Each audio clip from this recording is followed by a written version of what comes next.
بسم اللہ الرحمن الرحیم۔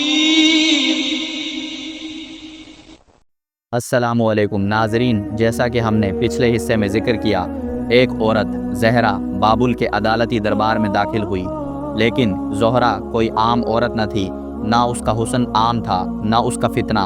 علماء نے لکھا کہ وہ بذات خود ایک آزمائش تھی جو اللہ تعالیٰ نے مقرر کی تھی۔ اس نے کہا، میرے شوہر نے میرا حق مارا ہے، انصاف چاہیے، لیکن ہاروت و ماروت اس پر فریقہ ہو گئے۔ زہرا نے مطالبہ کیا، اگر تم مجھے چاہتے ہو تو میرے دین کو قبول کرو، میرے بت کو سجدہ کرو اور میرے شوہر کو قتل کر دو۔ وہ پیچھے ہٹ گئے، یہ شرک ہے، یہ ہم نہیں کر سکتے۔ مگر ناظرین، زہرا ان کے دل میں آگ لگا چکی تھی۔ پھر ایک رات وہ زہرا کے در پر پہنچے۔ زہرا نے 3 راستے رکھے، شراب پیو، بت کو سجدہ کرو یا قتل کرو۔ انہوں نے سوچا شرک سب سے بڑا گناہ ہے، قتل بھی سنگین، شاید شراب کم تر ہے۔ تو انہوں نے شراب پی لی اور نشے میں بت کو سجدہ کیا، شوہر کو قتل کیا اور زہرا کو اسم اعظم سکھا دیا۔ زہرا نے اسم اعظم پڑھا اور ایک نوری روشنی اس کی زبان سے نکلی اور وہ فضا میں بلند ہو گئی اور آسمان میں جا کر ستارہ زہرا پلینٹ وینس بن گئی۔ ہوش آیا تو وہ اسم اعظم بھول چکے تھے۔ اللہ تعالیٰ کا قہر نازل ہوا۔ یہ وہ ہیں جو خود کو پاک کہتے تھے، اب گناہ میں ڈوب چکے ہیں۔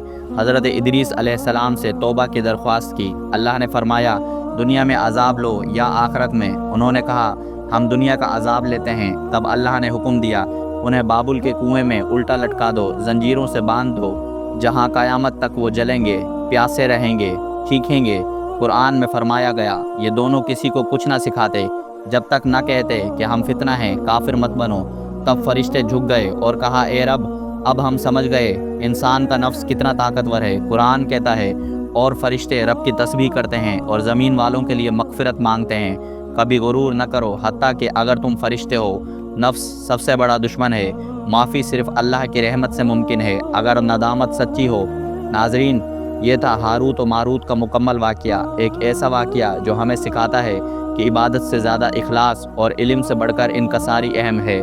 اگر آپ کو یہ ویڈیو پسند آئی ہو تو چینل علم خاص کو سبسکرائب کیجئے، ویڈیو کو لائک کیجئے اور شیئر کیجئے تاکہ یہ سبق ہر دل تک پہنچے۔